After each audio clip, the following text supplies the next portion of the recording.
Welcome to Easy Cooking Tamil. Hi friends. இன்னைக்கு நம்மளோட வீடியோல சிக்கன் மஞ்சூரியன் எப்படி பண்றது அப்படினு பார்க்கலாம். அதுக்கு முன்னாடி நம்மளோட சேனல்ல நீங்க என்ன சப்ஸ்கிரைப் பண்ணலனா ரெட் கலர் சப்ஸ்கிரைப் பட்டனை கிளிக் பண்ணி சப்ஸ்கிரைப் பண்ணுங்க. கூடவே வேற பெல் ஐகானையும் கிளிக் பண்ணிக்கோங்க. நாங்க அப்டேட் பண்ற வீடியோவை உடனுக்குடனே நோட்டிஃபிகேஷன்ல தெரிஞ்சுக்கலாம். ஃபர்ஸ்ட் சிக்கனை ஃப்ரை பண்ணிக்கலாம். நான் 1/4 கிலோ சிக்கன் எடுத்துக்கிறேன். அதுல 1/2 டீஸ்பூன் அரிசி மாவு, 1/2 டீஸ்பூன் மைதா மாவு, 1 டீஸ்பூன் கார்ன்ஃப்ளவர் மாவு, வெள்ளைச்சோள மாவு, 1 டீஸ்பூன் மிளகாய் தூள், கொஞ்சம் மஞ்சள் தூள், 1/2 டீஸ்பூன் கரம் மசாலா, 1 டீஸ்பூன் இஞ்சி பூண்டு விழுது, 1 டீஸ்பூன் எலுமிச்சை பழத்தோட சாறு, 1 டீஸ்பூன் சோயா சாஸ்,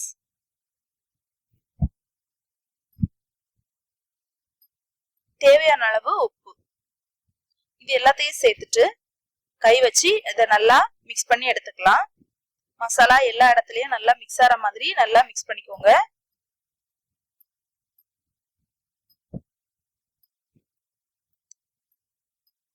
நல்லா மிக்ஸ் பண்ணி எடுத்துட்டு இதை ஒரு 20 நிமிஷம் ஊற வச்சுக்கலாம். 20 நிமிஷம் ஆயிடுச்சு. இப்போ ஒரு பேன்ல ஆயில் சேர்த்துக்கலாம். ஆயில் சூடானதும் நாம மசாலா மிக்ஸ் பண்ணி வச்சிருக்கிற சிக்கனை ஃப்ரை பண்ணி எடுத்துக்கலாம். சிக்கன் வந்து நல்லா ஃப்ரை ஆகணும். நம்ம சாதா இது தனியா சாப்பிடுறதுக்கு எந்த அளவுக்கு ஃப்ரை பண்ணுவோமோ அந்த மாதிரி நல்லா ஃப்ரை பண்ணி எடுத்துக்கணும்.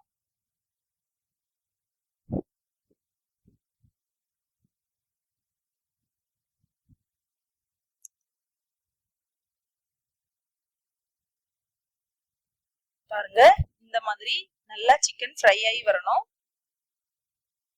இப்போ நாம இதை தனியா எடுத்து வச்சுக்கலாம். சிக்கனை ஃப்ரை பண்ணியாச்சு.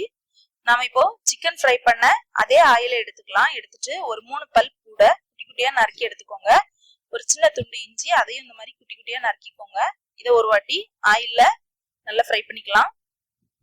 இப்போ ஒரு பெரிய வெங்காயத்தை சின்னதா கட் பண்ணி வச்சிருக்கிறேன். அதையும் உள்ள சேர்த்து கொஞ்சம் வதக்கிக்கலாம். இது வந்து ரொம்ப பொன்னிறமா ஆகுறது வரைக்கும் நீங்க கிளற வேண்டாம். பாதி அளவு வெந்தா போதும். அப்பதான் மஞ்சூரியன் சாப்பிடும் போது நல்லா இருக்கும். இப்போ இது கூட நாம கொஞ்சம் கேப்சிகம் சேர்த்துக்கலாம். குடை மிளகாய். இதுவும் ரொம்ப வேகணும்னு வேண்டாம், கொஞ்சமா கிளறிட்டா போதும்.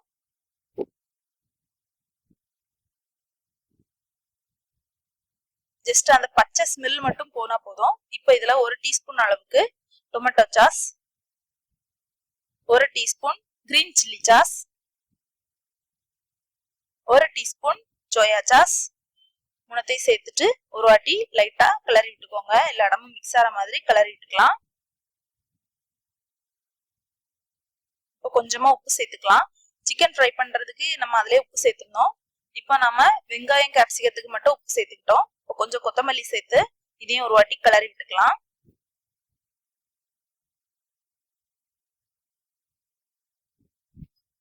இப்போ நாம ஃப்ரை பண்ணி வச்சிருக்கிற சிக்கனை உள்ள சேர்த்துடலாம்.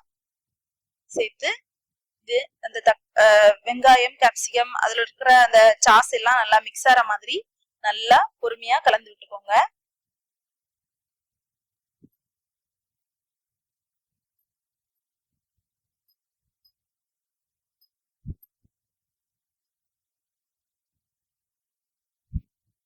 நம்ம சாஸ் எல்லாம் சேர்த்து செஞ்சிருக்கிறதுனால டிஃப்ரெண்டான டேஸ்ட்ல சூப்பரா இருக்கும்.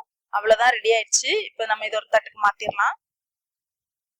பாருங்க, பாக்குறதுக்கே அழகா இருக்கு. இப்போ கொஞ்சம் கடைசியா ஸ்ப்ரிங் ஆனியன் மேல சேர்த்துக்கலாம். பாருங்க, சூப்பரா ரெடி ஆயிடுச்சு. நம்ம ரெஸ்டாரண்ட்ல எல்லாம் போனோம்னா இந்த மாதிரி தான் நமக்கு அங்க செஞ்சு கொடுப்பாங்க. இதை நம்ம வீட்லயே நம்ம செஞ்சு சாப்பிடலாம். ரொம்பவே சூப்பரா இருக்கும். சாஸ் எல்லாம் சேர்த்து செஞ்சிருக்கிறதுனால டிஃப்ரெண்டான டேஸ்ட்ல சூப்பரா இருக்கும். நீங்களும் வீட்ல இதை ட்ரை பண்ணி பாருங்க. இந்த வீடியோ உங்களுக்கு பிடிச்சிருந்தா லைக் பண்ணுங்க. மறக்காம இந்த வீடியோ உங்க ஃப்ரெண்ட்ஸ்க்கு ஷேர் பண்ணுங்க. எங்களுடைய சேனலை சப்ஸ்கிரைப் பண்ண மறந்துடாதீங்க. மேலும் இந்த வீடியோ பத்தின உங்களோட கமெண்ட்ஸை கமெண்ட் பாக்ஸ்ல டைப் பண்ணுங்க. நன்றி.